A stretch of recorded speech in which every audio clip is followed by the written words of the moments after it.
Прывітанне, дарагія сябры! Сёння мы працягваем нашыя гутаркі па гісторыі. Сёння працягваем гісторыю старажытнай Беларусі. Раскажам пра Тураўскае княства, пра Пінскае княства, пра Берасцейшчыну і пачнем Вялікае княства Літоўскае. 980 год. Першая узгадка ў аповесці мінулых гадоў пра тураў. Летапісец узгадаў, што з-за мора прыйшоў князь Тур і князь Рагвалод. Верагодна, што гэта былі браты ці нейкія іншыя сваякі.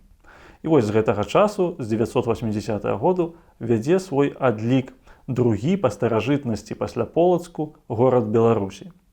Тураў узнік на берагах Прыпяці і адразу фактычна ён становіцца сталіцай княства. Таму што летапісец пачаў так: і інача княжыці Тур в Тураве. У гэтым сэнсе мы можам адразу зразумець, што княжанне ягонае было усталяванае і больш-менш доўгатэрміновае. Таму што калі б ён княжыў нядоўга, альбо калі б яго адразу нейкім чынам перамясцілі ў іншы горад, то гэта на гэтым наўрад ці бы сфокусаваўся летапісец. Што можна сказаць пра Тураўскае княства? Тураўскае княства яно пастаянна вяло сваю барацьбу за незалежнасць ад Кіева. Кіеўскія князі ад самага свайго пачатку пачалі прэтэндаваць на тураўскую зямлю. Чаму? Таму што гэта было даволі вялікія абшары. У Тураўскае княства ўваходзілі такія гарады, як Пінск, Слуцк, Клецк, даходзіла ягоныя ўлады да Берасця, да Драгічына, і фактычна гэта было цэлае беларускае палессе, так ці інакш ахоплена уладаннямі тураўскіх князёў. Асноўным племем было племя дрыгавічоў, якое пасялілася ўздоўж Прыпяці і якое было роднасным крывічам і радзімічам. Фактычна, як мы ўжо казалі, што беларуская народнасць яна фармавалася на грунце трох плямёнаў. Гэта крывічы, дрыгавічы і радзімічы. Дык вось дрыгавічы гэта другія па велічыні, і менавіта на іх аснове было усталявана Тураўскае княства. Мы можам сказаць, што фактычна адразу пасля свайго заснавання адбыўся такі даволі значны канфлікт з Кіевам, таму што князь Уладзімір, які ішоў з Новгарада браць Кіеў у свайго брата Яраполка, ён завітаў і ў Тураў. І ў гэтым сэнсе было падпарадкавана Тураўскае княства, і Уладзімір пасадзіў там свайго сына Святаполка. Вельмі цікавы момант, што Святаполк, верагодна, што ён быў прыхільнікам заходняга хрысціянства, сённяшняй мовай кажучы каталіцызму. Таму што ў хуткім часе ён ажаніўся з дачкой польскага караля Баляслава Храбрага. Вяселле адбылося ў Тураве. Гэта было вялікая і значная падзея для ўсёй тураўскай зямлі. І Святаполк адразу ж заснаваў там такую кафедру каталіцкага біскупа Рейнгарда. І такім чынам у Тураве фактычна адначасова з'явілася і праваслаўная канфесія, сённяшняй мовай кажучы, і каталіцкая канфесія. Маючы такі тыл у выглядзе Польшчы, Святаполк пачаў прэтэндаваць на кіеўскі пасад. Праз некаторы час апынуўся ў турме. Ягоны бацька, князь Уладзімір Святаслававіч, ён вырашыў, што сын ягоны стаў занадта моцны, занадта ўплывовы, а тураўскае княства занадта самастойным. І таму паслаў у паход сваю дружыну, Святаполк быў звязенены і кінуты ў кіеўскую вязніцу. Там ён прабыў даволі значны час, але быў вызвалены дзякуючы заступніцтву кіеўскіх баяраў, якія казалі, што гэта будзе вельмі нявыгадна, калі Святаполк будзе працягваць знаходзіцца ў Порубе, як тады называлі вязніцу, а Баляслаў Храбры, ягоны цесць, пачаў рыхтаваць паход на кіеўскую зямлю. Такім чынам Святаполк выйшаў і, ужо вярнуўшыся ў Тураўскае княства, ён княжыў аж да смерці свайго бацькі Уладзіміра Святаслававіча, які памёр у 2015 годзе, а пасля гэтага Святаполк становіцца князем кіеўскім. І ў гэтым сэнсе адбываецца барацьба. Пачалася барацьба даволі такая сур'ёзная. Яна ішла 4 гады, і ў гэтай барацьбе перамог ягоны брат князь Ярослаў Наўгародскі і пазней стаў Ярославам Мудрым. Ярослаў Мудры, перамогшы Святаполка, ён падпарадкаваў сабе тураўскае княства. Доўгі час яно фактычна было часткай Кіеўшчыны. Кіеўскія князі садзілі там сваіх намеснікаў, сваіх старэйшых сыноў, і так было аж да 12 стагоддзя. У 12 стагоддзі у тураўскім княстве пачаўся такі вялікі рух за незалежнасць, за адасобленасць ад Кіева. Узначаліў яго князь Юрый Ярослававіч. У 1158 годзе ён заявіў, што перастае плаціць даніну Кіеву і перастае мець усялякія васальныя адносіны з Кіевам. Кіеўскія князі разам з паўднёва-рускімі князямі арганізавалі вялізны паход на тураўскую зямлю. У гэтым паходзе удзельнічалі таксама дружыны полаўцаў. Аднак, нягледзячы на 10-месячную аблогу, Тураў выстаяў. Княства засталося самастойным. Такім чынам мы можам казаць, што з 1158 году тураўскае княства, як і полацкае княства, пачало быць самастойным. І плюс у яго з'явілася самастойная дынастыя, свая дынастыя, якую назвалі Яраславічы ці Святаполкавічы. Гэтая дынастыя, якая працягвалася аж да 13 стагоддзя. Што можна сказаць пра культурнае ці духоўнае жыццё тураўскага княства? Тут, безумоўна, вельмі важнай асобай быў епіскап Кірыла Тураўскі. Ён нарадзіўся ў пачатку 12 стагоддзя. Гэты хлопчык, ён нарадзіўся ў арыстакратычнай сям'і. Ягоная будучыня была забяспечана усялякімі уплывамі і усялякімі багаццямі, якія мог мець у той час сын арыстакрата. Аднак ён выбраў шлях манаха. Ён выракся той раскошы, якая была ў ягоным жыцці, і пайшоў у манастыр. І фактычна да канца свайго жыцця, нават калі ён стаў епіскапам, яго называлі стоўпнікам, то бок чалавекам, які адрокся ад усіх зямных дабротаў дзеля пасвячэння служэння Хрысту. Хоць разам з тым ён не быў нейкім затворнікам, ён не быў ізаляваны ад грамадства. Наадварот, ён імкнуўся ўплываць на грамадства. Захавалася шмат словаў, шмат павучанняў Кірылы Тураўскага, які дайшлі да нашага часу. Яго пачалі называць тураўскі златавуст, таму што менавіта Кірыла Тураўскі ён стварыў беларускую школу прапаведнікаў. І сёння вось першыя пропаведзі, якія мы можам прачытаць, якія дайшлі да нас 12 стагоддзя, безумоўна, адносяцца да пропаведзяў Кірыла Тураўскага. І такім чынам мы можам сказаць, што хрысціянства яно прапаведавалася у нас з 12 стагоддзя. Мы маем арыгіналы пропаведзяў, мы можам зразумець, пра што гаварылі. І в асноўным гэта былі пропаведзі, скіраваныя на тое, што Ісус Христос гэта ёсць Бог неба і зямлі, што Ісус Христос, ён ёсць цэнтр усёй гісторыі і цэнтр жыцця кожнага чалавека. І гэтыя пропаведзі яны былі скіраваны на тое, каб як мага наблізіць да чалавека, да слухача, да верніка асобу Ісуса Хрыста. Гэта было самым важным. І мне здаецца, вось чытаючы ягоныя пропаведзі, ён гэтага дасягнуў. Дзякуючы Кірылу Тураўскаму, тураўскае княства стала вельмі вядомым княствам у рускай зямлі, вельмі вядомым княствам у Польшчы і ў Візантыі. Фактычна ён стаў і стварыў такі вось інтэлектуальны цэнтр. Недарэмна вось першая рукапісная кніга, якая захавалася да сучаснасці, гэта ёсць тураўскае Евангелле. Гэта Евангелле канца 11, пачатку 12 стагоддзя, якое было напісана, перапісана ў тураўскай зямлі, якое было створана перапісчыкамі на пергаменце і якое паказвае вось царкоўна-славянскую традыцыю старажытна-беларускай мовы. Усё гэта робіць Тураў выдатным горадам нашай зямлі. Як я ўжо казаў, да тураўскага княства належалі Палессе і належала Берасцейшчына. Вось пра само Берасце першая ўзгадка гэта 1019 год, калі адбылася бітва на Альце паміж Святаполкам тураўскім і Яраславам Наўгародскім. Перамог там Яраслаў, Святаполк уцякаў, і вось летапісец узгадвае вось першыню горад Берасце. Берасцейскае княства, берасцейская зямля, больш дакладна, яна доўгі час была залежнай ад многіх, ад галіцка-валынскіх, ад тураўскіх князёў, пазней турава-пінскіх. На кароткі час у 13 стагоддзе была такая самастойная Берасцейшчына. Мы можам сказаць, што таксама сярод старажытных беларускіх земляў было панямонне. І панямонне яно чым характарызавалася? Тым, што там размяшчалася старажытнае племя Літва. За 10 гадоў да першай узгадкі пра Берасця было першая узгадка пра Літву. Менавіта вось гэта племя, якое жыло на тэрыторыі сучаснай Беларусі, паміж Менскам, Маладэчным і Слонімам, гэта племя стала асновай, якое дало назву Вялікаму княству літоўскаму.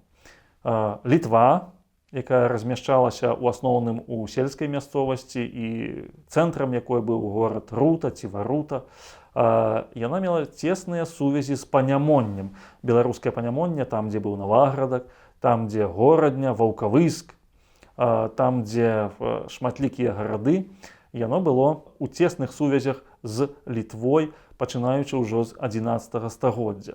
Фактычна, калі быў заснаваны Навагрудак, а першыя ўзгадкі пра яго адносяцца да 1044 году, фактычна з гэтага часу адбываецца наўпроставае ўзаемадзеянне паміж Навагрудкам і Літвой, што праз 200 гадоў у сярэдзіне 13 стагоддзя прывяло да ўтварэння Вялікага княства літоўскага. На самом усходзе Беларусі таксама пэўныя нашыя землі ахоплівала крывіцкае смаленскае княства. Смаленск таксама быў адным з цэнтрам крывічоў і доўгі час знаходзіўся ў складзе Вялікага княства літоўскага. Смаленск — гэта горад, які фактычна з'яўляецца такім па старажытнасці фактычна роўным Полацку. І адзін з самых славутых гарадоў старажытнай Русі, якая была на нашых землях у сярэднявеччы.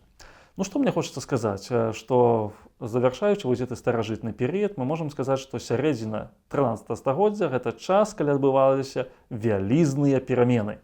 Яны былі звязаныя з тым, што рэзка змянілася геапалітычнае становішча. На ўсходзе, у Азіі, з маленькага мангольскага племя узнікла вялікая дзяржава Чынгісхана. Чынгісхан, які вылучыўся з мангольскіх князёў, стварыў цэнтралізаваную дзяржаву і паставіў сябе за мэту ахапіць усю сярэднюю Азію, выйсці на Паволжа і адтуль кідком у Еўропу захапіць фактычна усю Еўраазію. Гэта была унікальная дзяржава. Манголы здолелі стварыць унікальныя ўзброеныя сілы, якія мелі вельмі моцную і вялікую хуткасць перамяшчэння. Фактычна мангольская конніца, якая магла перамяшчацца на вялікія адлегласці вялікімі масамі. У бітве яна была вельмі манеўранай, яна здолела перамагчы кітайцаў. У кітайцаў манголы запазычылі шмат адносна сценабітных машынаў, рознай абложнай тэхнікі і пачалі наступ на Еўропу. Ужо ў 30-е гады 13 стагоддзя пасля смерці Чынгісхана, які памёр у 1227 годзе, ягоную дзяржаву узначаліў Бату-хан, ягоны сын. У 1240 годзе манголы захапілі Кіеў, ператварыўшы яго ў папялішча. Такім чынам была знішчана старажытная цывілізацыя, якую усталяваў яшчэ князь Рурік, і манголы рушылі далей на Польшчу, Чэхію, Венгрыю. Яны дайшлі да Адрыятычнага мору і вярнуліся назад. Была створана вялізная мангольская імперія, адной з частак якіх улусам была Залатая Арда. І вось што цікава, манголы яны абышлі фактычна беларускія землі. Прыпяцкія балаты не далі ім магчымасці ўварвацца у Беларусь з поўдня. Фактычна гэта была непраходная частка, і яны туды не пайшлі. Аднак адначасова з мангольскай пагрозай насоўвалася вялікая пагроза і з захаду. У 1184 годзе першыя манахі высадзіліся ў вусці Звіны і пачалі рухацца супраць цячэння гэтай ракі. Гэта тэрыторыя належала Полацкаму княству. Полацкае княства на той момант яно перажывала не лепшыя часы. Гэта была раздробленасць, гэта была аслабленасць, і фактычна тыя землі ліваў і летаў, якія кантралявалі полацкія князі, яны былі больш-менш самастойнымі. Каталіцкія манахі нямецкага паходжання на чале з Мейнгардам, яны, пабачыўшы, што тут ёсць шмат паганскіх балцкіх плямёнаў, заявілі, што полацкае княства нічога не робіць для іх хрысціянізацыі. І таму на гэтых землях яны пачнуць будаваць замкі і усталёўваць рэзідэнцыі манаскіх ордэнаў. У 1201 годзе была заснавана Рыга. Яе заснаваў біскуп Альберт Буксгёлден, які прыехаў з Нямецчыны і з дапамогай якога ў 1202 годзе быў заснаваны ордэн мечаносцаў. Ордэн мечаносцаў гэта адначасова манахі і воіны, манахі і рыцары, якія сваёй мэтай мелі хрысціянізацыю яшчэ не хрысціянізаваных народаў. Вельмі цікавы такі аспект адзін, што гэты момант ён паставіў пад пытанне ўвогуле саму хрысціянскасць полацкага княства. Хоць пасля ўфрасення Полацкай, Полацк менавіта быў адным з цэнтрам хрысціянства на ўсходзе Еўропы. Тут меліся скрыпторыі, дзе перапісвалі Бібліі. Тут меліся самыя унікальныя перакладчыкі, якія перакладалі Біблію з арыгінальных моваў на царкоўна-славянскую мову. І нягледзячы на гэта, пры аслабленні полацкага княства было заяўлена ў лацінскай Еўропе, што гэтыя тэрыторыі павінны хрысціянізаваць менавіта мечаносцы. Такім чынам пачаўся канфлікт. І канфлікт гэты развіваўся даволі паспяхова на самым пачатку для полацкага княства, але ў рэшце рэшт місіянеры, рыцары пачыналі прыбываць з захаду, будаваць свае новыя крэпасці, і пасля смерці полацкага князя Валодшы ў 1216 годзе яны занялі крэпасці Кукінойс і Герцыкі на Дзвіне і такім чынам перакрылі фактычна ўсё вусце Дзвіны для полацкага княства. У гэтым сэнсе можам сказаць, што як з усходу, з поўдня, так і з захаду адбывалася вялікая небяспека і ішла вялікая небяспека для беларускіх земляў. Нягледзячы на тое, што сапраўды гэты час ён суправаджаўся вялікімі катастрофамі, вялікай геапалітычнай нестабільнасцю, Бог даў магчымасць стварыць беларускую дзяржаву ці беларуска-літоўскую дзяржаву, якая ахоплівала ўсе беларускія землі, якая называлася Вялікім княствам літоўскім. Вельмі цікавы момант, якім чынам Вялікае княства літоўскае ўзнікла, як яно пачало стварацца. Разважаючы над гэтай тэмай, мы павінны дзве рэчаіснасці для сябе ўясніць. Першы момант – гэта Літва, і другі момант – гэта Наваградскае княства, ці Навагрудскае, сённяшняй кажучы, мовай. Потому што Навагрудак, тады Наваградак, у Градзенскай вобласці сучаснай Беларусі ён стаў першай сталіцай Вялікага княства літоўскага. Як я ўжо казаў, адносіны паміж Літвой, племем, якое жыло ў сельскай мясцовасці і якое разам з крывічамі, драгавічамі і радзімічамі складае адну з асноваў, ці, як кажуць па-навуковаму, субстратаў беларускай нацыі. Вось менавіта гэта племя, яно уступала ў ўзаемадзеянне з Навагрудскім княствам на працягу 200 гадоў. І што адбываецца? Міндоўг, літоўскі князь, у 20-х гадах 13 стагоддзя быў запрошаны на княжанне ў Навагрудак. Вельмі важны момант. Спачатку ён ваяваў з Навагрудкам, а пасля яго запрасілі на княжанне. Чаму так адбылося? Некалькі прычынаў, самых важных. Рэч у тым, што на той момант ужо стала зразумела, што ўнутры вось гэтай заціснутай паміж захадам і ўсходам тэрыторыі пачало адбывацца кансалідацыя. Павінна была адбыцца нешта тое, што прывяло бы да змены старых элітаў новымі элітамі. Полацкае княства і полацкія князі, яны вельмі былі аслаблены. Разам з тым, у іх былі вельмі шчыльныя сувязі з Літвой. І часам полацкія князі, яны хаваліся, мелі такі прытулак у Літве. Тое ж самае можна сказаць і пра туравапінскіх князёў. І такім чынам гэтыя землі, Літва і Наваградскае княства, можна сказаць, дынастычна нават звязаныя. Таму запрашэнне Міндоўга на Наваградскі пасад яно было невыпадковым. Канчаткова Міндоўг усталяваўся на Наваградскім пасадзе пасля ўсіх перыпетыяў ужо ў пачатку 40-х гадоў 13 стагоддзя. Гэта быў час найбольш драматычны, калі сапраўды адбывалася вялікая такая геапалітычная катастрофа у Азіі, у Еўропе. І гэта геапалітычная катастрофа яно паставіла пад пагрозу існавання ўсяго хрысціянскага свету. Таму што татары яны не былі хрысціянамі, і яны неслі з сабой паганства. Для ўсёй Еўропы паўстаў такі выклік, якім чынам змагацца з татарскай пагрозай. На гэты выклік маглі адказаць толькі моцныя дзяржавы. І Міндоўг, які злучыў сваё племя, сваю тэрыторыю з наваградскім княствам, пачаў ствараць гэту моцную дзяржаву. У 1251 годзе Міндоўг хрысціцца. Ён прыняў хрышчэнне ад папы рымскага Яна 22. Гэта хрышчэнне адбылося ў Наваградку, і разам з ім хрысціліся 500 найзнатнейшых баяраў, ці пазнейшай мовай кажучы, шляхціцаў новай дзяржавы. Гэта хрышчэнне прывяло да таго, што знікала усялякая падстава лічыць Вялікае княства літоўскае паганскай дзяржавай. Праз 2 гады, у 1253 годзе, папа рымскі, ужо іншы, ён прысылае карону, каралеўскую карону Міндоўгу. Утвараецца такое рэгнум Літовія, гэта каралеўства Літва. Міндоўг быў абвешчаны каралём. Наша дзяржава, яна адразу з першых дзён свайго існавання, з першых гадоў свайго існавання яна ўваходзіць у такое прэстыжнае згуртаванне еўрапейскіх каралеўстваў. Што гэта азначала? Гэта азначала, па-першае, міжнароднае прызнанне. Таму што адначасова з каранацыяй Міндоўга быў прызначаны першы біскуп. Першы біскуп яго звалі Від, а пазней яго змяніў хрысціян. Усталяванне епіскапскай кафедры у Наваградку. І гэта біскупства яно пачало функцыянаваць, хоць доўгі час спачатку гэтыя біскупы тут былі, пасля яны з'язджалі, але гэта пачало нейкім чынам адзначацца на хрысціянскай мапе Еўропы.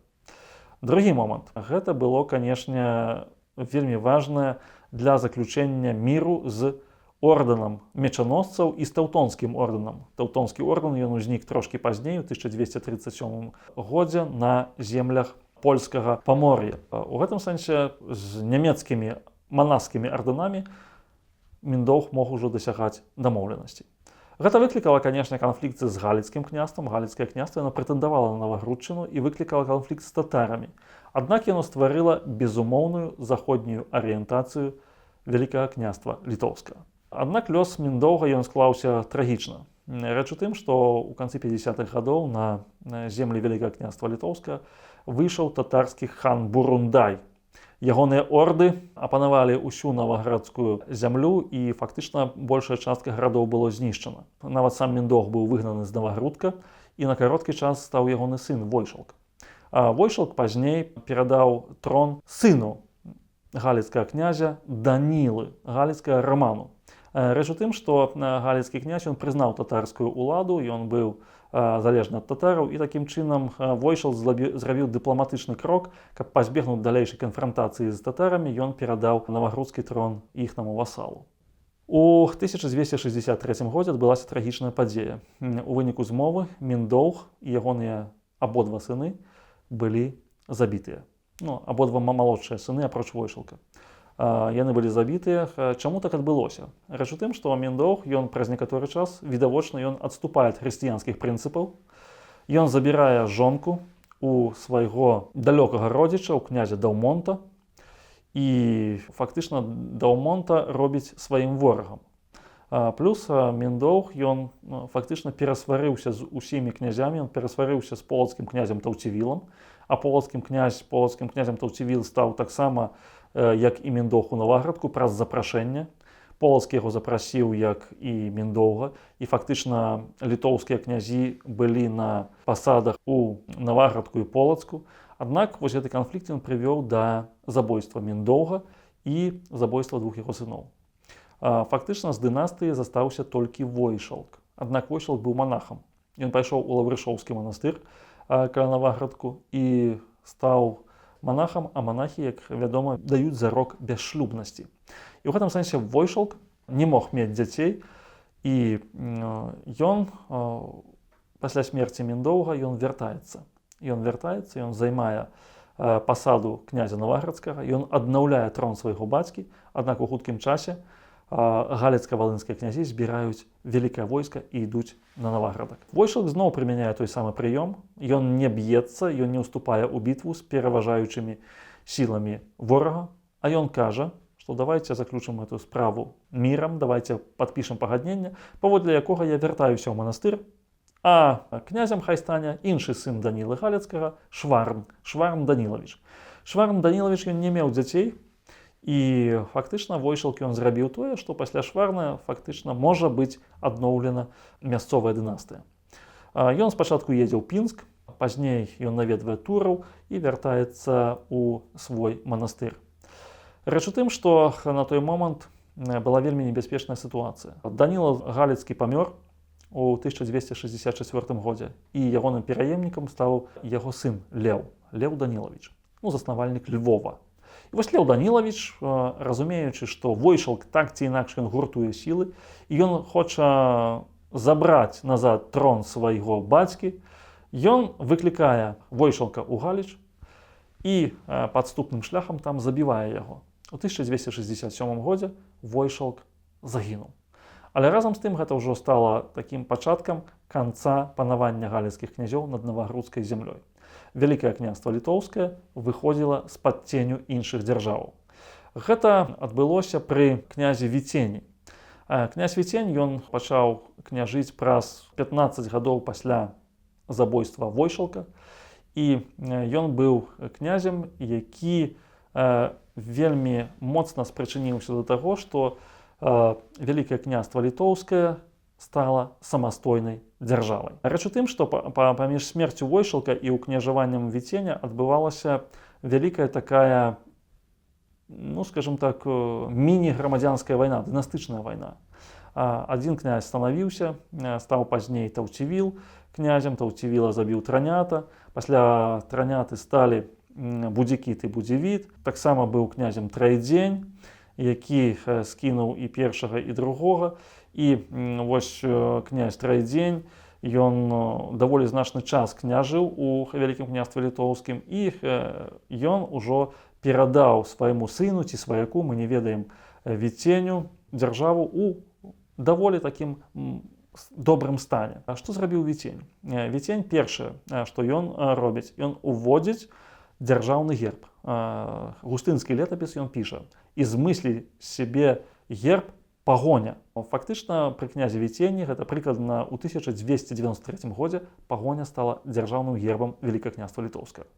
Ужо увядзенне самога герба і ягонае распаўсюджанне не дынастычнага, а дзяржаўнага, яно паказвае, што дзяржава усталявалася і ўвайшла ў шэраг еўрапейскіх дзяржаваў. У гэты час Віцень ён вельмі дакладна і дасканала ваюе з нямецкімі крыжакамі. У 1307 і ў 1311 годзе ён адбівае два магутныя паходы крыжакоў. Яны ні разу не захапілі сталіцу Вялікае княства літоўскае Навагрудак. Навагрудак выстаяў абодва разы, і фактычна крыжакі ўжо перасталі ставіць сабе за мэту знішчыць Вялікае княства літоўскае. Яшчэ адзін момант. 1307 год.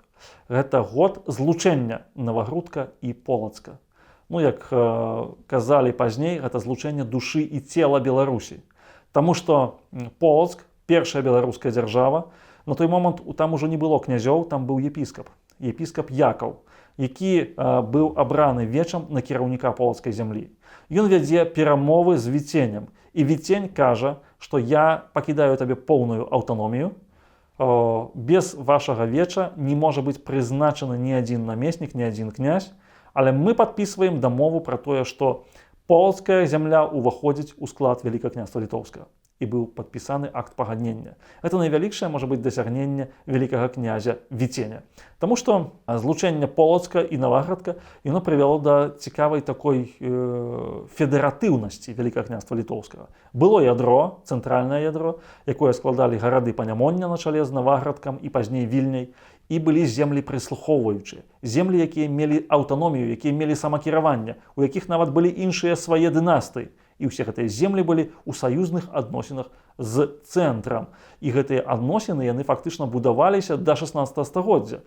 І гэта было вельмі важным аспектам, вельмі важнай адметнасцю, дэмакратычнасцю, можна сказаць, Вялікага княства літоўскага. На жаль, Віцень хутчэй за ўсё загінуў у адной з бітваў з крыжакамі, і на ягонае месца ўзышоў ягоны сын Гедзімін.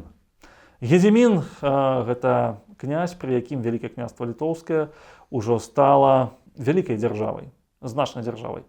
Яно ўжо па памерах перавысіла памеры Бургундыі, тагачаснай дзяржавы. Яно набліжалася да памераў Францыі. Уся тэрыторыя Беларусі ўвайшла ў склад Вялікага княства літоўскага. Ужо праз год пачатку свайго вялікага княжання Гедзімін абвяшчае, што ён стварае новую сталіцу у Навагрудку, сталіцу праваслаўнай царквы. Паколькі Кіеў быў пад татарскай уладай, а Масква і Уладзімір таксама знаходзіліся ў васальнай залежнасці ад татараў, ён вырашае, што патрэбна заснаваць кафедру мітрапаліта праваслаўнай царквы ў Навагрудку. І гэта кафедра засноўваецца сабор, там, дзе была рэзідэнцыя праваслаўнага мітрапаліта. Гэта быў вельмі вялікі крок. І праваслаўны мітрапаліт згадзіўся туды пераехаць. Мітраполія называлася Кіеўскай, але з цэнтрам у Наваградку. Гэта была вялікая перамога князя Гедзіміна. Далей ён пачынае наступальную вайну з ордэнам, з таўтонскім ордэнам. На шале гэтай вайны стаіць вялікі палкаводзец, сапраўды значная такая велічыня, вялікая асоба Давыд Гарадзенскі. Ён быў зяцем Гедзіміна, ён быў чалавекам, які вельмі здольны ў вайсковай справе, і ён быў старостам Гародні, старостам Гарадзенскім. За час сваёй вайсковай бытнасці ён здзейсніў каля 10 паходаў на Прусію і кожны раз прымушаў адступаць нямецкія войскі таўтонскага ордэну. Ён захапіў шэраг замкаў. Ён фактычна перанёс усе баявыя дзеянні з тэрыторыі Вялікага княства Літоўскага на тэрыторыю самога таўтонскага ордэну. На захадзе таксама Гедзімін ён наладжваў адносіны з Польшчай. Польшча таксама на той момант ваявала з таўтонамі. І таму у 1325 годзе дачка Гедзіміна Альдона выйшла замуж за польскага каралевіча Казіміра. Гэты шлюб ён дазволіў усталяваць добрасуседскія адносіны паміж Уладзіславам Лакеткам і Гедзімінам. Гедзімін прыкладаў усе свае сілы, каб далучыць і каб вызваліць з-пад татараў Кіеў. А фактычна на некаторы час яму гэта ўдалося, нават на некалькі гадоў ён пасадзіў там свайго сына Фёдара. Ён меў 12 сыноў, і ў яго было яшчэ шмат унукаў, і гэтых усіх сыноў ён імкнуўся зрабіць князямі. Ён імкнуўся зрабіць княжэнні і фактычна пачаў дынастыю Гедзімінавічаў. Таксама Гедзімін ён усталёўваў угоды, так званыя угоды ці пагадненні з князямі літоўскімі. У гэтым сэнсе было вельмі важным момантам тое, што ён пачаў будаваць замкі, якія будаваліся на ўзор нямецкіх. Такія замкі, як Лідскі замак, такія замкі, як Медніцкі замак, такія замкі, як Крэўскі. Гэта фактычна былі каменныя фартэцы, якія вельмі моцна абаранялі заходнюю мяжу Вялікага княства Літоўскага. Таксама ён запрасіў дамініканаў, ён запрашаў францысканаў, ён запрашаў немцаў на пасяленні. І ён пачынае вельмі моцна рупіцца пра тое, якім чынам збудаваць адносіны паміж заходняй Еўропай, напрыклад, з Ганзейскім саюзам і купцамі Вялікага княства Літоўскага. Аднак Гедзімін, ён таксама трагічна загінуў пры аблозе замку Байербург у 1341 годзе. Гэтым годзе адбываецца таксама вельмі цікавая падзея. Гедзімін пакінуў свайму малодшаму сыну княства Яўнуту. Яўнут быў скінуты ягонымі старэйшымі братамі Альгердам і Кейстутам, і яму быў дадзенае Заслаўскае княства. А Вялікім княствам Літоўскім з 1345 года пачалі кіраваць Альгерд і Кейстут. Тут мы трошачкі спынімся і перайдзем да іншай тэмы. Рэч у тым, што ўтварэнне Вялікага княства Літоўскага як беларускай дзяржавы яно не было доўгі час у нашай гістарыяграфіі даследавана. Рэч у тым, што ў 20 стагоддзі, паколькі беларусы мы доўгі час не мелі сваёй дзяржавы, пра Вялікае княства Літоўскае было дзве тэорыі. Першая тэорыя гэта польская тэорыя, якую стваралі польскія гісторыкі, што Вялікае княства Літоўскае гэта тыпова і выключна балцкая дзяржава. Другая тэорыя гэта рускія ці расейскія гісторыкі, якія пісалі, што гэта дзяржава расейская, руская, і такім чынам імкнуліся даказаць, што беларусы ніякім чынам не ўплывалі і не былі удзельнікамі стварэння Вялікага княства Літоўскага. І нават сёння можна прачытаць у некаторых кнігах, што сапраўды да беларускай дзяржавы Вялікага княства Літоўскае яно не мае ніякіх адносінаў. Што ж адбылося? Як адбывалася гэтае вяртанне спадчыны? Рэч у тым, што яшчэ ў 60-е гады 20 стагоддзя маладзечанскі гісторык, даследчык нашай мінуўшчыны Мікола Ярмаловіч, ён задаў сабе такое пытанне. Першай сталіцай Вялікага княства Літоўскага быў Навагрудак. Дзяржаўнай мовай была старабеларуская, дык чаму ж дзяржава лічыцца літоўскай? Літоўскай было ў разуменні ў тым, што балцкай дзяржавай. І ён пачаў даследаваць гэту праблему. Першае, што ён паставіў сабе за мэту, гэта высветліць, ці супадаюць межы Літвы сучаснай Літоўскай рэспублікі і Літвы гістарычнай. Ён прыйшоў да высновы, што сапраўды гэтыя межы розныя. І калі мы кажам пра Літву сучасную, то гэта была тэрыторыя Жамойці, Аўкштайці, і гэта тэрыторыя, якая была заселена пераважна балтамі. У той час, як Літва гістарычная, яна размяшчалася на тэрыторыі сучаснай Беларусі. Ён паглядзеў гэтыя тапонімы, дзе адзначалася назва Літва. Гэтыя тапонімы яны былі у трохкутніку, такі Менск, Маладэчна, Слонім. Такім чынам, ужо першы такі вельмі важны пастулат гістарыяграфіі ён быў пакладзены ў падмурак, што Літва гістарычная і Літва сучасная гэта розныя рэчы. Калі мы кажам пра Літву гістарычную, то перш за ўсё маем тэрыторыю сучаснай Беларусі на ўвазе. А калі мы кажам пра Літву сучасную, то гэта тэрыторыя сучаснай Літоўскай рэспублікі, якая называецца Літува. Пытанне першай сталіцы. Калі княства было балцкім, то чаму першай сталіцай стаў тыпова славянскі горад Навагрудак? Гледзячы на тое, як развіваўся Навагрудак, што Навагрудак у сярэдзіне 13 стагоддзя вельмі рэзка расквітнеў. Ягоная магутнасць пайшла ўвысь, ягоныя ўладанні пачалі пашырацца. І гэта прывяло да высновы, што сапраўды адбылося злучэнне Вялікага княства Наваградскага з Літвой, і ўтварылася Вялікае княства Літоўскае. І нарэшце трэці аспект, што, як вядома, на той момант большасць Літвы яна была паганская. Хрышчэнне адбылося толькі пры вялікім князі Ягайля. Якім жа чынам тады князі Вялікага княства Літоўскага яны прымалі хрысціянства? І якім чынам яны патраплялі нават атрымаць карону? Рэч у тым, што менавіта тады, у 13 стагоддзі, адбылося гэта злучэнне і аб'яднанне Літвы гістарычнай і Наваградку. І такім чынам у 1989 годзе ён выпускае кніжку «Па слядах аднаго міфа», дзе раскладвае гэту тэорыю, дзе ён піша, прыводзіць шматлікія гістарычныя звесткі, шматлікія звесткі летапісаў, хронікаў, шматлікія звесткі, якія абвяргаюць абсалютна тэорыю, што гэта была балцкая дзяржава, і тэорыю, што гэта была расійская дзяржава. І, канешне, прыводзіць да адзінай і важнай высновы тое, што гэта дзяржава, яна была дзяржавай беларускай. Прынамсі, беларусы мелі значны ўплыў на яе развіццё. Вяртаючыся да тых падзеяў, якія пачаліся ў 1345 годзе, я хачу сказаць, што тут пачынаецца новы этап у жыцці Вялікага княства Літоўскага. Вялікае княства Літоўскае сапраўды перастае быць дзяржавай, якая выжывае. Яна стала дзяржавай, якая ўплывае. Два князі, вялікі князь літоўскі Альгерд і вялікі князь літоўскі Кейстут. Альгерд адказвае за ўсходнюю палітыку, Кейстут адказвае за заходнюю палітыку, і асноўнай мэтай пачынаецца збіранне рускіх зямель. 1362 год адбываецца бітва на рацэ Сінія воды. Войска вялікага князя літоўскага Альгерда перамагае войскі татарскіх князёў і вызваляе Кіеў, Валынь і Падолію.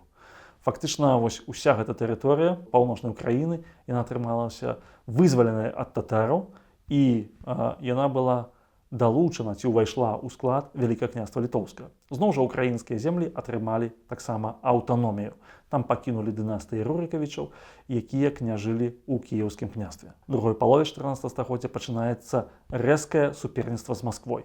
Маскоўскі князь Дзмітрый, які пазней быў названы Дзмітрый Данскі, ён, абапіраючыся на татарскую падтрымку, пачаў вельмі моцна наступаць на саюзніка Вялікага княства Літоўскага, Цвярское княства. З Цвярскім княствам былі вельмі цесныя адносіны. Ужо тое, што жонкай Альгерда была цвярская князёўна Уляна, яно шмат пра што кажа. І таксама былі роднасныя сувязі і гэтак далей. І Масква яна пачынае наступ, каб знішчыць самастойнасць Цвярскога княства. Вялікі князь літоўскі Альгерд не мог на гэта глядзець, так абыякава, і ён арганізоўвае 3 паходы на Маскву.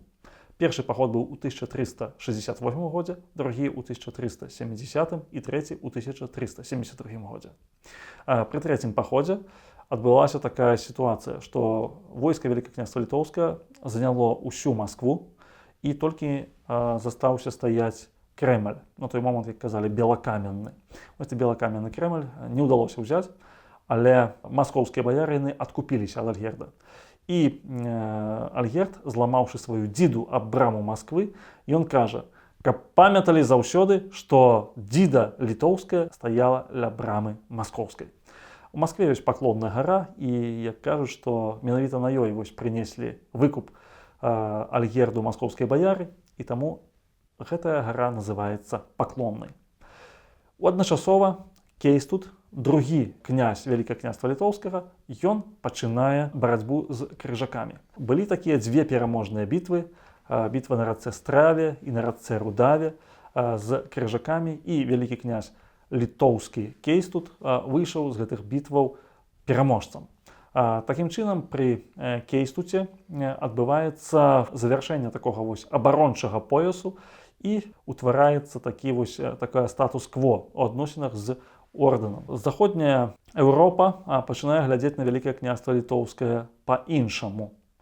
І ўжо пасля смерці Альгерда і пасля таго, як вялікім князем літоўскім стаў Ягайла, фактычна ўся польская эліта яна пачынае выступаць за тое, каб Ягайла стаў вялікім князем літоўскім і адначасова стаў каралём польскім. І вось пачынаецца такая гісторыя сватання вялікага князя літоўскай Ягайлы да каралевы польскай Ядвігі. Адначасова у Вялікім княстве літоўскім разгортваецца грамадзянская вайна. Грамадзянская вайна, якая была выклікана тым, што Альгерд ён пакінуў сваё княства малодшаму сыну Ягайлу. Таму што ў яго было яшчэ 6 старэйшых сыноў. І самым галоўным, хто выступіў супраць Ягайлы, быў сын Кейстута і сам Кейстут. Сына Кейстута звалі Вітаўт, пазней увойдзе ў гісторыю як Вітаўт Вялікі, і сам Кейстут, які на некаторы час нават скінуў Ягайлу з трона і быў адзінаасобным уладаром Вялікага княства Літоўскага. Якім чынам гэта грамадзянская вайна працякала і што атрымалася ў выніку, і якія былі адносіны з Польшчай, мы пагаворым наступны раз. Дзякуй за ўвагу.